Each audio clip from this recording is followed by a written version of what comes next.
Okay, let's kick it off again.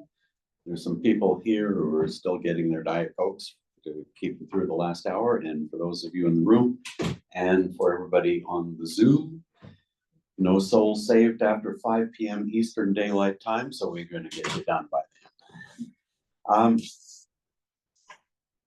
So I'm going to talk about what happened on July 4, 2025 in Washington, D.C. with the One Big Beautiful Bill Act and how it applies specifically to CFCs and Form 5471 and all of that stuff.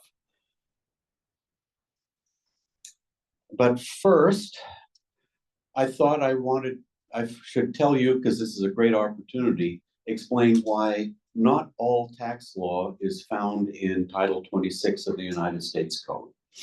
So Congress can write a law, and it's about tax, but it is not codified as a section of Title 26 of the Internal Revenue Code. So how the One Big Beautiful Bill Act came into, how it happens. House of Representatives introduces a bill, H.R. 1. They yabber back and forth until finally the Senate and the House agree, and one person from the House and one person from the Senate actually signs a piece of paper, and that's the enrolled bill, which says we agree, and then they take that paper across the street to the president. The president signs that paper, and that piece of paper, which is a stack, goes to the National Archives. At the moment that the president signs it, it becomes a public law. And so when you see at the very bottom in your favorite resource for looking at the Internal Revenue Code, it'll have a bunch of footnotes and one will say PL, this, that, and the other. That's what it is, PL for public law. And so the One Big Beautiful Bill Act is Public Law 119-21. And what that means is, since the beginning of the land of the free and home of the brave, this is the 119th congressional session, a 2-year session. So 119th congressional session, and the 21st law passed during that session. So that's PL 119-21. And so I'll show you more. So let's go. So that's where it is. Now, just because the House of Representatives and the Senate agree and the president signs and it becomes a public law, that's not the law. The law is this set of books called United States Statutes at Large, and they publish it in hardbound volumes. And we're up to volume 139, because sometimes Congress is a bit wordy and they publish more than one volume per congressional session, so we're at 139. And you can see that the One Big Beautiful Bill Act was published at 139, volume 139. STAT is the abbreviation for statutes at large. And page 72 is where it starts. And so until, when you first get people talking and writing about a new a new law, you'll sometimes see references like this to where it is, and that's the official law. Internal Revenue Code section 951 is not the official law. The code is not. This is the official law. So now, how do you get from statutes at large to the Internal Revenue Code? Well, there's a little department of bureaucrats, and they take what Congress does, and you'll see their output in a couple slides from now. And they take the laws as signed by the president, and they take the right pieces and they put them in the right codes. And there are, about 50 different US codes. But not everything that goes into the statutes at large ends up in the code. Some of it is noise. Some of it's useful noise, but some of it's noise. And for our purposes in tax law, useful noise is, well, when is this particular new rule effective? What's the effective date? And so this is why but the effective date, and I'll show you this in the next couple of slides. This is why a lot of times you'll see a law, and in fact, I'm going to show you Section 898, which has to do with the taxable year for a CFC. It changed the rules, and you see the change in Section 898, but you don't see when the date is effective, and you don't see the transition mandate that Congress said everybody's got to switch over to the new fiscal year, the new taxable year. And that's not in the Internal Revenue Code, yet it's tax law. And so this is just a little example of how, when things happen, tax law, if you have to look, and I'm going to show you where to look for it. So here's the example. So this is the fiscal year for a taxable year, let me be accurate, for a CFC. And you see the little arrow pointing to A in general. So it says, there's the change of the law. Section 898C is amended by striking paragraph 2, which was an election to have something that was a taxable year for a CFC that's not identical to the majority shareholder. And then renumbering everything because they took one of the sections out. But you see that B down there. B, effective date. That is not going to go into the Internal Revenue Code. And if you look on the cornell.edu code, you won't, where you look, it's not there. And you look down at the bottom, the transition rules, C1, is telling you we're going to get everybody in sync, and we're going to force everybody to have a short fiscal taxable year of 1 month to get everybody synchronized up with the CFCs to the majority US shareholder. And that's really important for us, but it's not in the Internal Revenue Code. So, and then the other thing to look at is the little notes on the side. This is the back office bureaucrats put these little notes. This is the official publication of PL 119-21. Those little notes tell the people who are taking statutes at large and putting in an Internal Revenue Code where to put stuff. Or these are basically footnotes, but on the side, so they're not foots, they're sides. That's what they are. And there you are. You'll find it. I'll show you. Here we go. Where to find all of this stuff, this tax law, but it's not in the Internal Revenue Code. So I know everybody uses cornell.edu for, you do Google search for a code section, boom, it's number 1. So you see at the bottom, and I think pretty much everybody you get your US code from, the Internal Revenue Code, will have this footnote stuff. And so you can see here, the last one is Public Law 119-21, Title 7, Section blah, blah, blah. That's the specific code section of the new law that changed it. July 4, the date that it came into law, and the specific page in United States Statute at Large where you find it. So that's where you find it.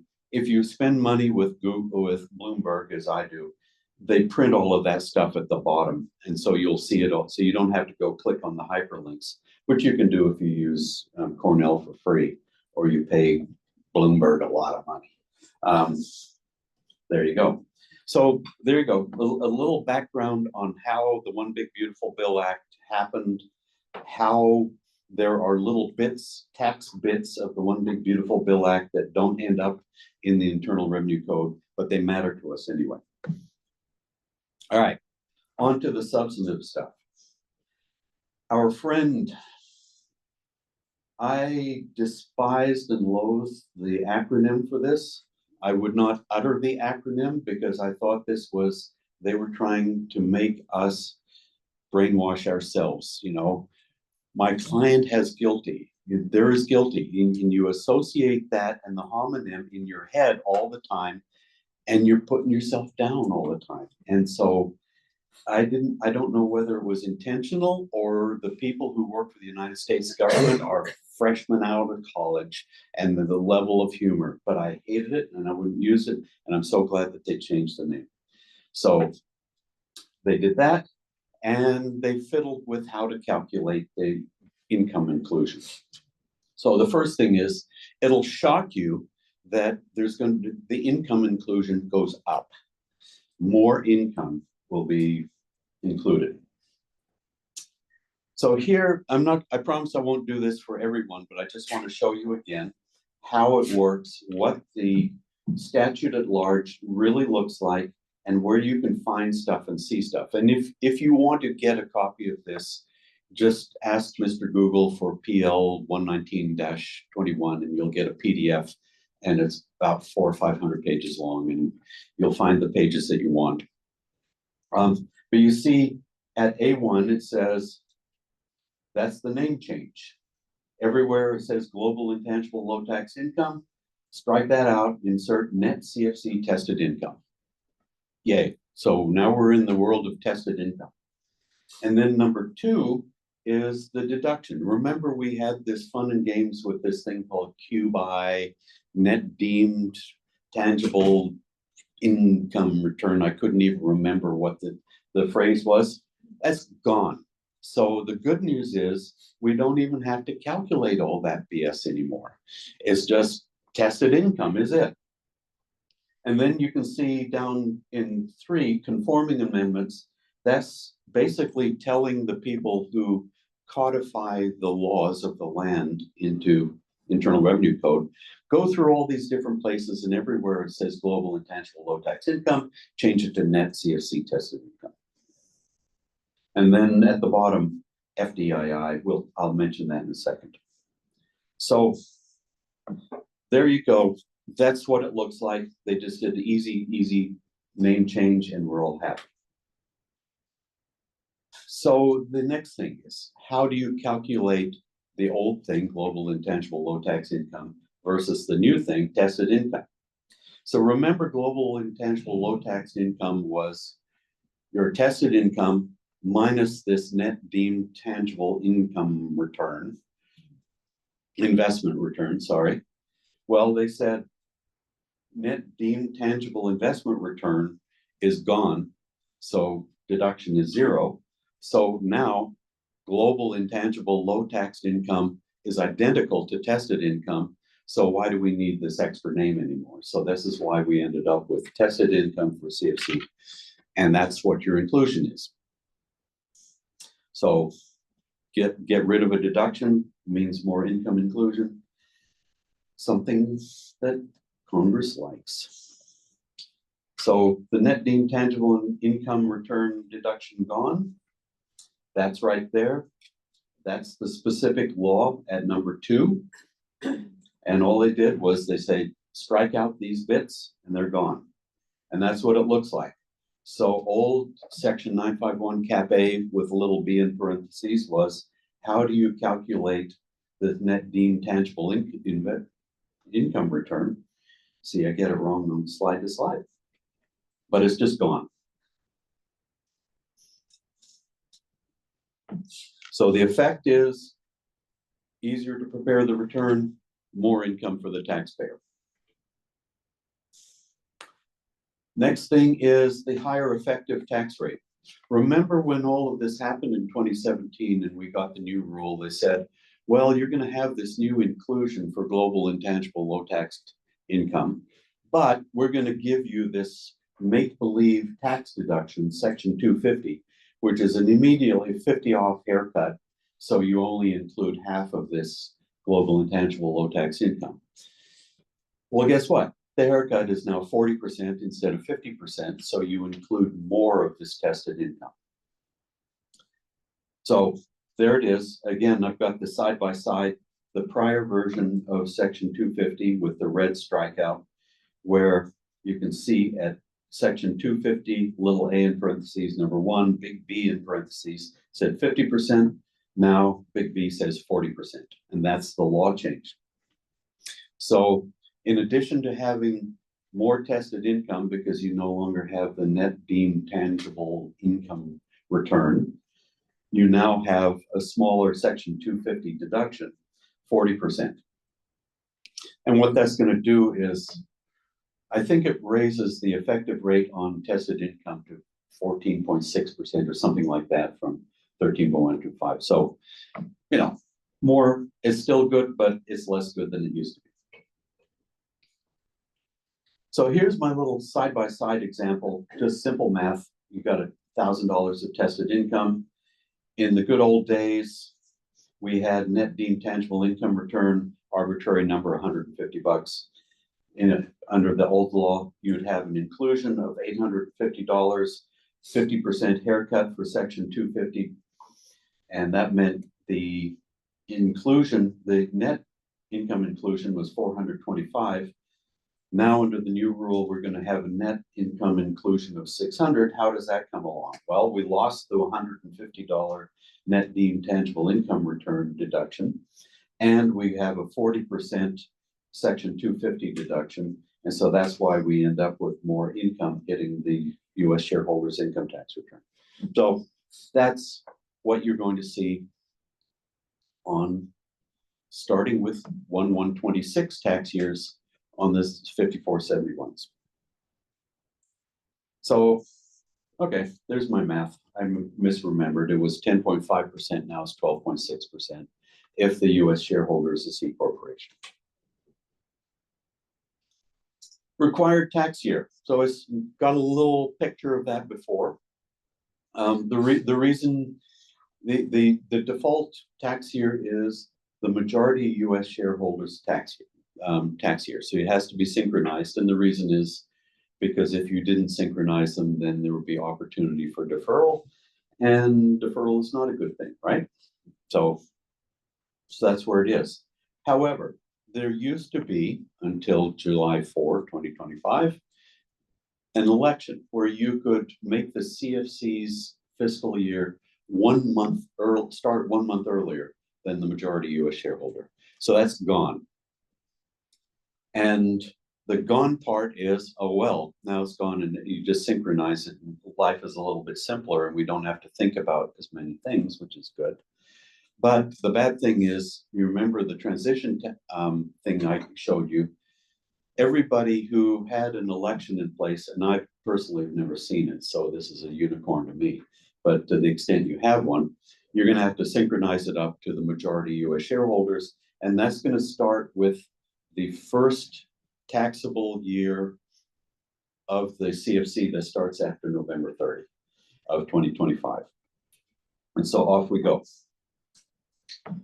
And there's the transition rule that is not in the code, but that you'll have to look at.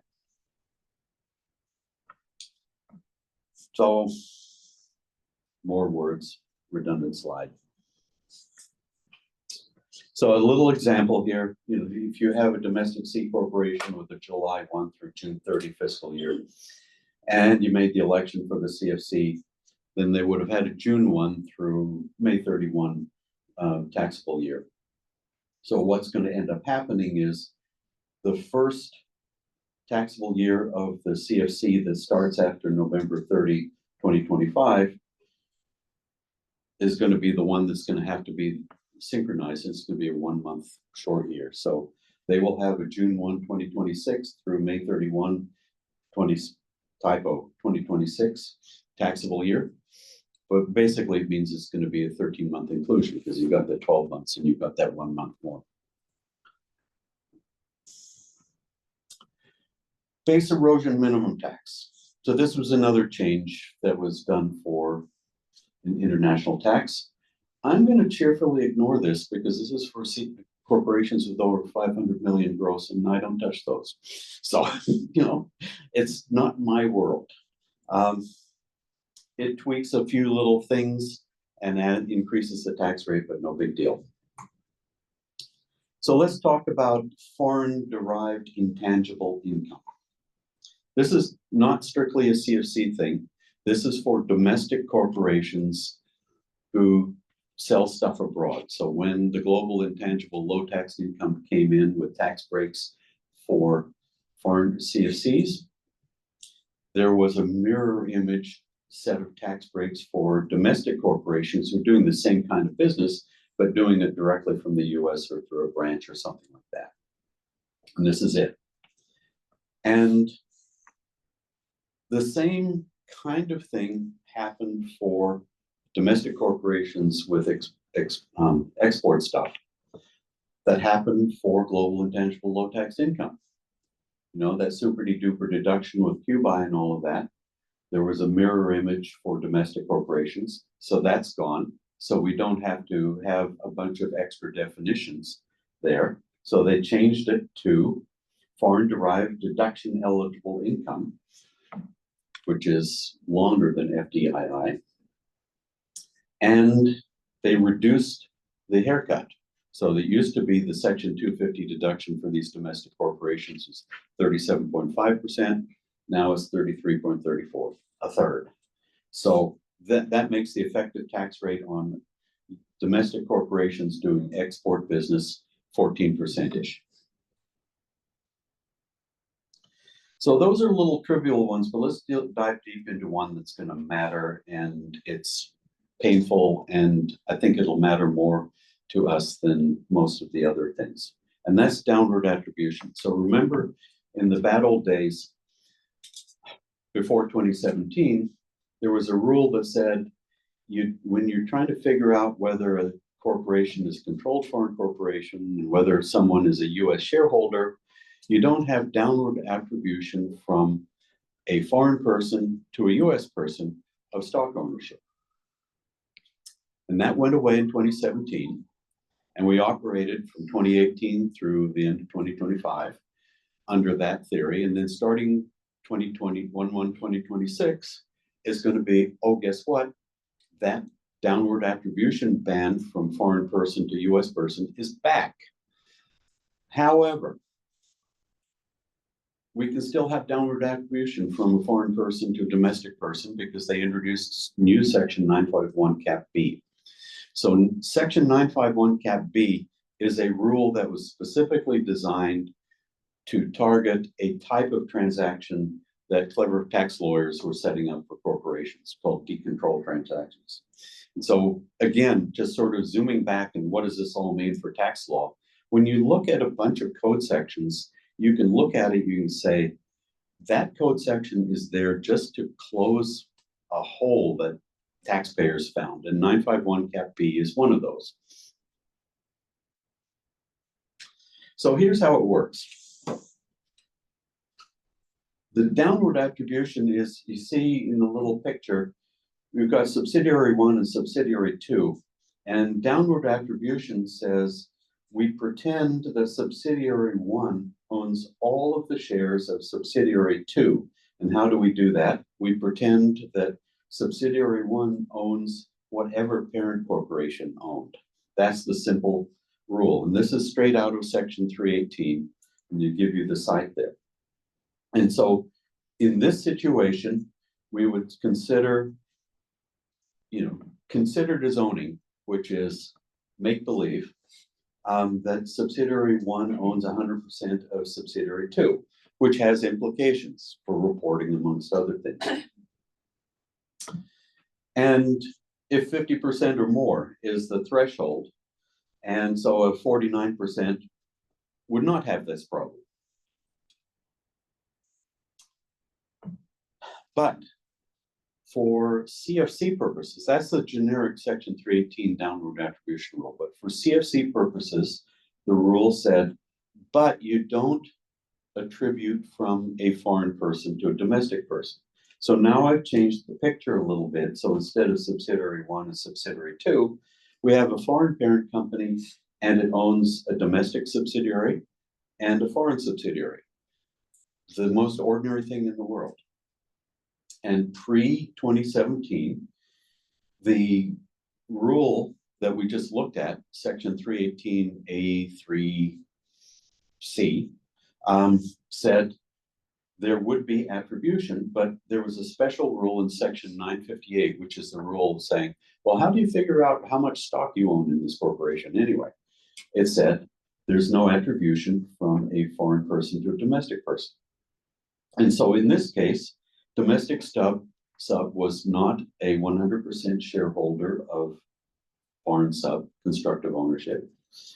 And because it was not a US shareholder, 100% of the stock of foreign sub was owned by a foreign person. So foreign sub was not a CFC. And there's the words to say what I just said. After the Tax Cuts and Jobs Act, they just put a line through 958B4, and that was gone, and we went back to the default rule from Section 318, which says any kind of downward attribution is fine. And so all of a sudden, in this classic situation, you'd have the domestic subsidiary would be treated as owning constructively 100% of the foreign subsidiary stock. So now the domestic sub is a US shareholder, and the foreign subsidiary is a controlled foreign corporation because one US shareholder owns 100% of the stock, which is more than 50%, which makes it a CFC. And so now they arbitrarily made domestic sub here have a 5471 filing requirement. And you know, because you've done a bunch of 5471s, that the government came in and said, oops, overdid it. And there were a bunch of exceptions in the instructions, and the exceptions come from Notice 2119-40. And you see all these definitions for unrelated constructive US shareholder and related constructive and all of this stuff. That's what happened.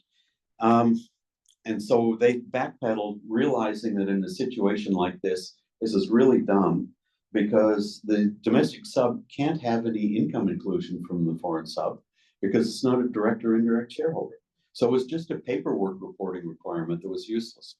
And so the IRS tried as best they could within the constraints that they had to mitigate the paperwork damage on all of us, but not 100%.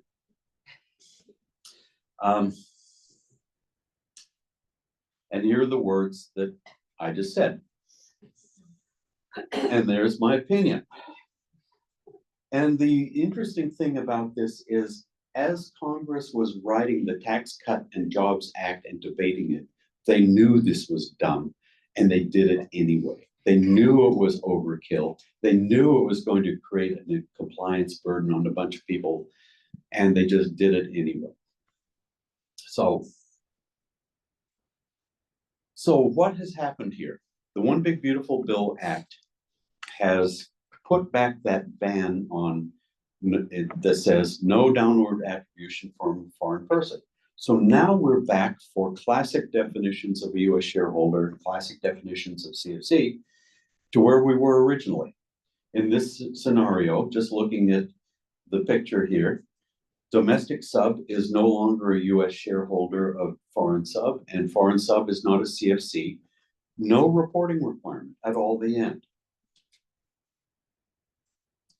So this is good.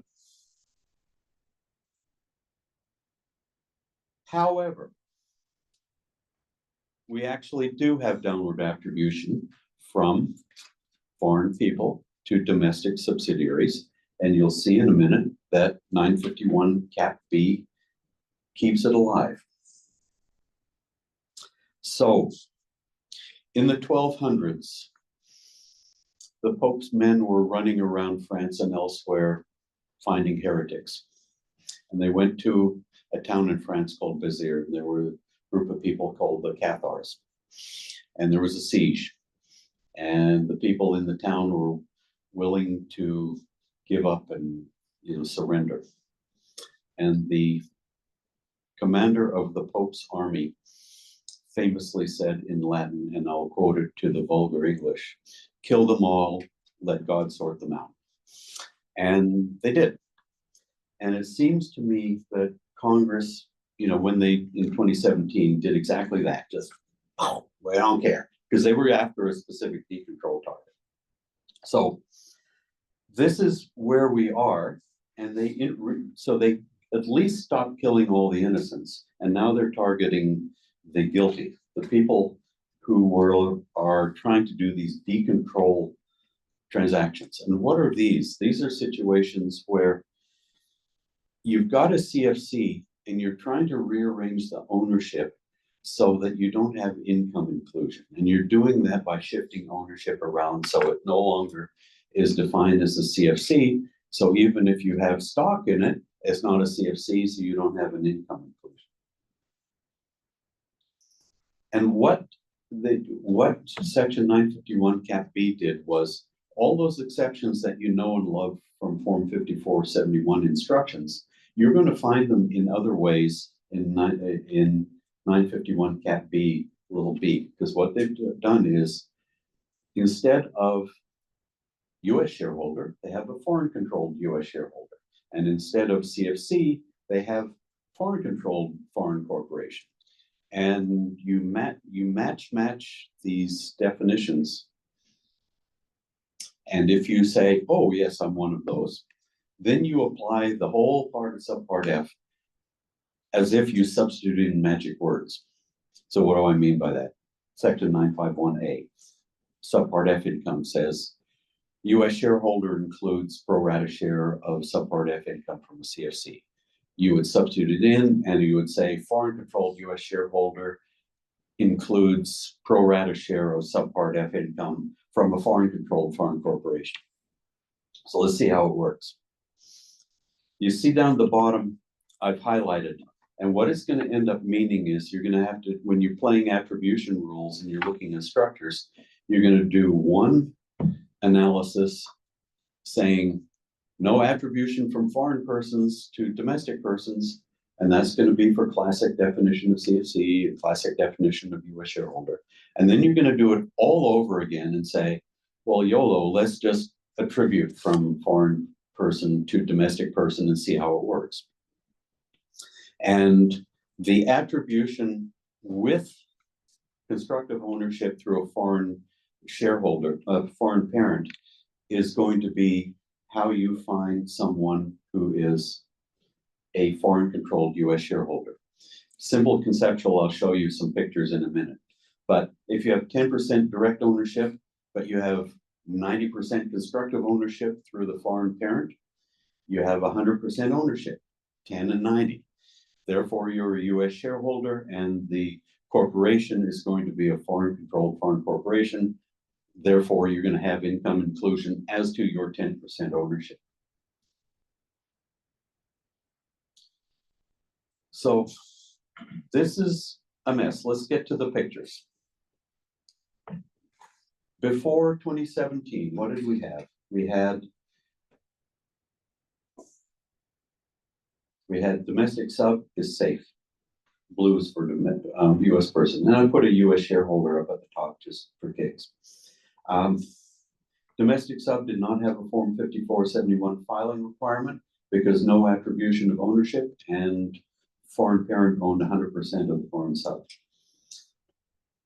After, so 2018 through 2025, up to now, we've been dealing with what you know and love from this tax season and the one before and the one before, where you've got some reporting positions for domestic corporations, subsidiaries, where maybe there's no income inclusion, and maybe the government has given you a break on what schedules you have to attach and don't have to attach, but there's a reporting requirement nonetheless, or if you're really, really lucky, none. But here, notice down at the bottom, I have the effect of both attribution regimes, because now we have two to play with, one the regular one and one the 951 Cap B, where in the case of my picture here, the classic definition of CFC and US shareholder doesn't apply, but the new code version of US shareholder and CFC is a foreign controlled US shareholder, foreign controlled foreign corporation will apply. And by default, that means that someone who is a foreign controlled US shareholder is going to have a Form 5471 filing requirement, even in a situation like this with no direct or indirect stock ownership, unless the government gives us more filing exceptions. So I would expect the same kind of filing exceptions that you see in the 5471 instructions are going to continue on, where they're going to dial up and dial down the information reporting requirements depending on the situation. So I don't think they've made 5471 filing requirements go away in all cases. But we'll see what the government does. I mean, this is effective 1/1/2026. So they've got plenty of time to work on notices and pronouncements and stuff like that. So, same thing happens for a non-resident alien owned structure, right? So now all of a sudden, you've got this, and your ultimate shareholder at the top is going to say, why is my tax return, suddenly more expensive for this domestic sub? I thought I just had to do an 1120 for its US operations, but not anymore. Now you've got this extra stuff, the 5471, to report the foreign sub activities and some information at least. So we'll see what the government does and what they ask for in situations like this. And the other thing I want to point out is, and this one I think is the planning one, that as soon as you have direct ownership, so you have a bunch of brother sister subsidiaries, and there's cross ownership of stock. And here I've got domestic sub owns 1% of foreign sub. You have income inclusion, right? Because section 951B says the domestic sub is a foreign controlled US shareholder. Therefore, foreign sub is a foreign controlled foreign corporation. Therefore, 5471. Therefore, section 951A says take in your pro rata share of foreign subpart F income. Pro rata share means related to your percentage of direct and indirect owned stock. So 1% of subpart F income, 1% of now tested income, used to be global intangible low tax income. So there are a lot of situations like this where there is cross ownership for, they want to do consolidated financial statements for reasons unknown to me. Or, maybe they want to use the assets of one company to guarantee the debt of another one. And in order to persuade the bank to do it, they have to do cross stock ownership or a bunch of real business reasons. But I think these business reasons, when all of a sudden you look and you say, oh, I have foreign sub that operated out of the United States forever and has never touched the United States on purpose, and now it's going to have to start paying some income tax to the United States. I don't think I like that very much. And this is what I'm seeing happen here with 951 Cat B. And I hope I'm reading it wrong. And if I am, please tell me, but this is what I see. And I want to just highlight the last implication of this with cross ownership. I mean, is there a PFIC problem? Well, I mean, if I've made foreign sub pink to make it a PFIC, so I think you've got a PFIC problem here. And remember, there's the CFC PFIC overlap rule that says if it's a CFC and a PFIC, you apply the CFC rules instead of the PFIC rules. Well, now we have 1%, and it's a PFIC for sure. And so there's PFIC ownership by the domestic sub, but it's not a CFC. It's a phony baloney CFC. It's a foreign controlled foreign corporation. So I don't think the PFIC CFC overlap rule is going to apply in this situation. And that's going to be painful for the domestic sub at some point in the future, when there's a distribution or a sale of stock or whatever happens. So I think the moral of the story is you get to exercise your section 318 and attribution rule muscles a bit so you can understand what these things are.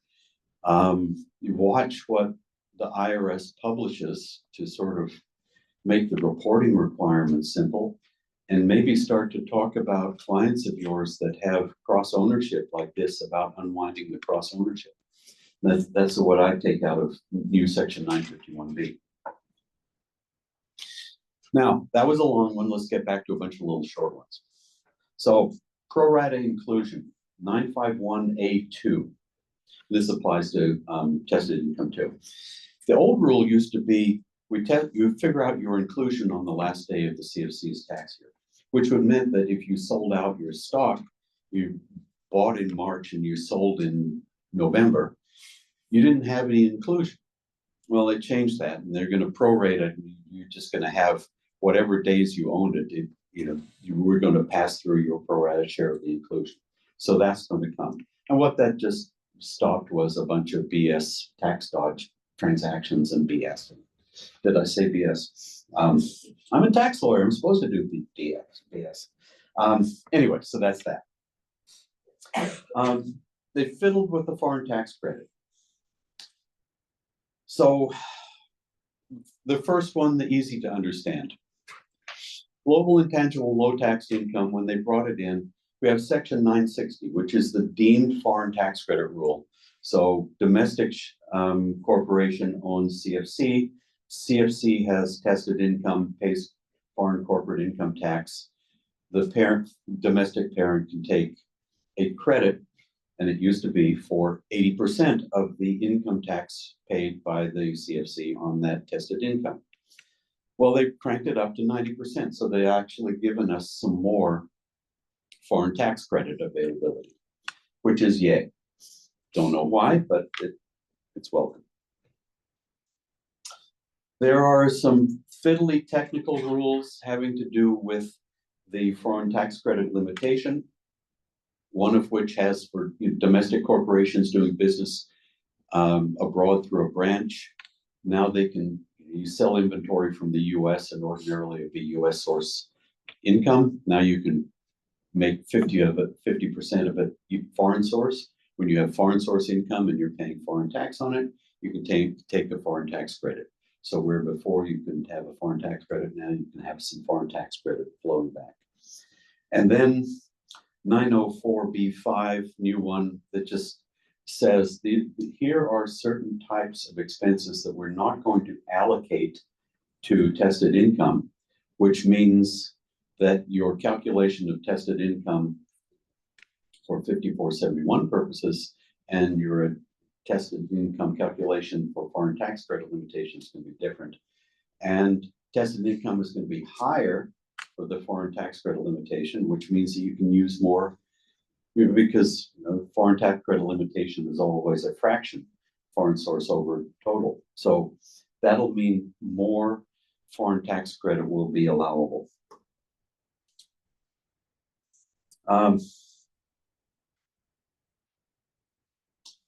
Oh, this is just a slide for the 10%. So 10% rule applies. 954C6. We'll end with this one. This one is a temporary change that was made permanent.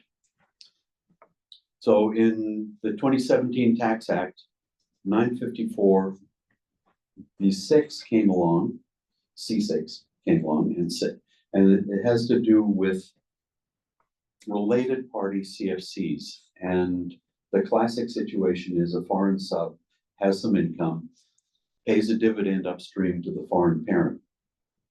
And so on the left, you can see the old rule before 2017 is, let's pretend the foreign subsidiary had $1,000 of tested income. Well, the US citizen shareholder would have 1,000 of income inclusion under 951 Cap A, because you include directly or indirectly owned CFC's income in your personal income, gross income. So there would be income inclusion there. Well, what happens if the foreign sub pays a dividend to its shareholder, foreign parent? Foreign parent has gotten foreign personal holding company income, which is subpart F income. And now US citizen is preparing the form 5471 for the foreign parent and has $1,000 of subpart F income from that.